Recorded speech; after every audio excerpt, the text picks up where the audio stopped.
Welcome to this BSPARI element brief training on initial plan dates and revisions, presented by DBHDS Behavior Network Supports. The purpose of this training is to support behaviorists who provide therapeutic behavioral consultation through the waiver system and their efforts to navigate the DBHDS DMAS Practice Guidelines for behavior support plans and the accompanying behavior support plan adherence review instrument. In this brief training, we will define the topic, become familiar with areas addressing this topic in the practice guidelines and BSPARI elements, learn the relevance of this topic in behavior analysis, and identify examples and non-examples of plans addressing this BSPARI element. To define this topic, we are going to look at the BSPARI definitions for date of initial plan and revisions and the nature of those revisions. That definition states the first date of the behavior support plan or assessment is listed, and if applicable, the dates of revisions are listed and information is provided in the BSP about the revisions. Revision information may also be garnered from graphical displays. Notice the nature of those revisions must be included in order to meet this criteria. Why is this important? Because a behavior support plan should not be a static document. It should be a living document that reflects the individual's changing needs.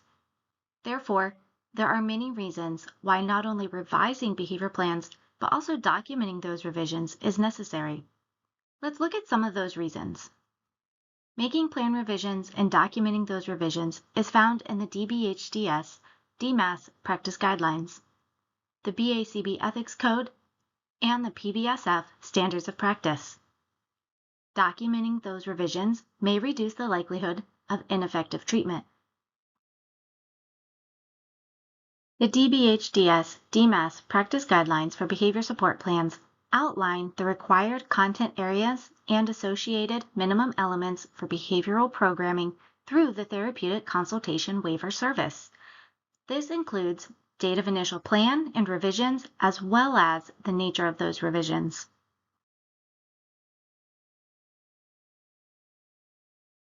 In addition to the practice guidelines, both the BACB and Virginia Positive Behavior Supports Network have outlined guidelines related to progress monitoring and documentation of services. Beyond the necessity of following the practice guidelines of DMAS and DBHDS, doing so may also promote compliance with ethical codes and standards of practice. The PBSF standards of practice include the importance of evaluating and revising programs when needed, specifically using data to make decisions, evaluating the plan implementation, and developing amendments.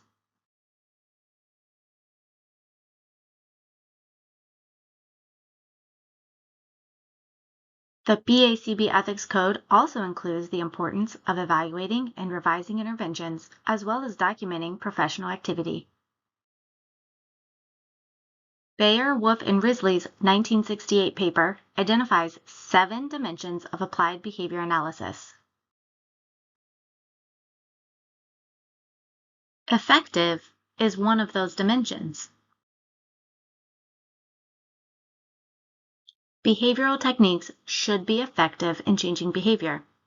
If they have not produced large enough effects, then the authors argue those techniques have failed. It is our duty to provide effective treatment for the individuals receiving service. Therefore, when it has been determined that a behavioral intervention is not working, the program should be revised. Documenting those revisions helps maintain continuity of care among future providers. The behavior support plan should become part of the records for the individual. So there is a possibility that your behavior plan will end up in the hands of another clinician in the future.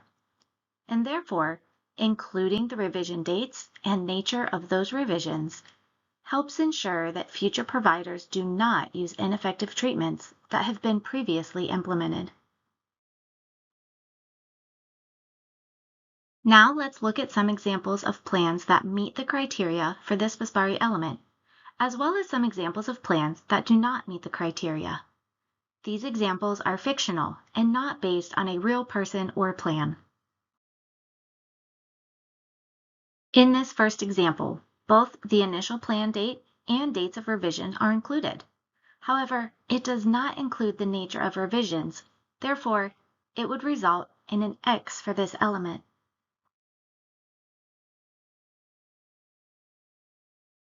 Including the nature of those revisions would meet this criteria and result in a check.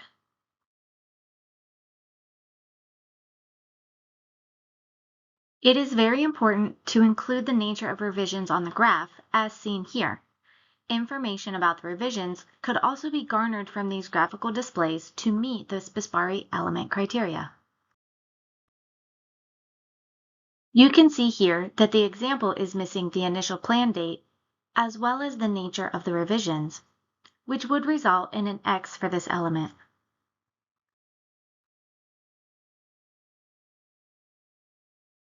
Here's that same example, but with the initial plan date and nature of revisions included.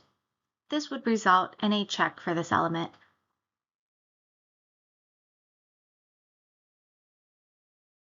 You can also provide more detailed information about those revisions in the body of the BSP if you choose to.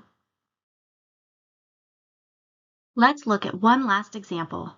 Here you can see the initial plan date is present, but the dates and nature of all revisions are missing. This would result in an X.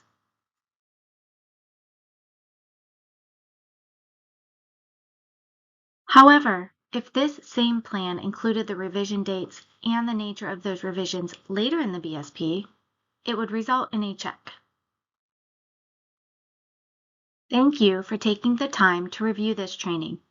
Please explore our website for additional resources and training opportunities, as well as the BSPARI and the DBHDS DMAS Practice Guidelines for Behavior Support Plans.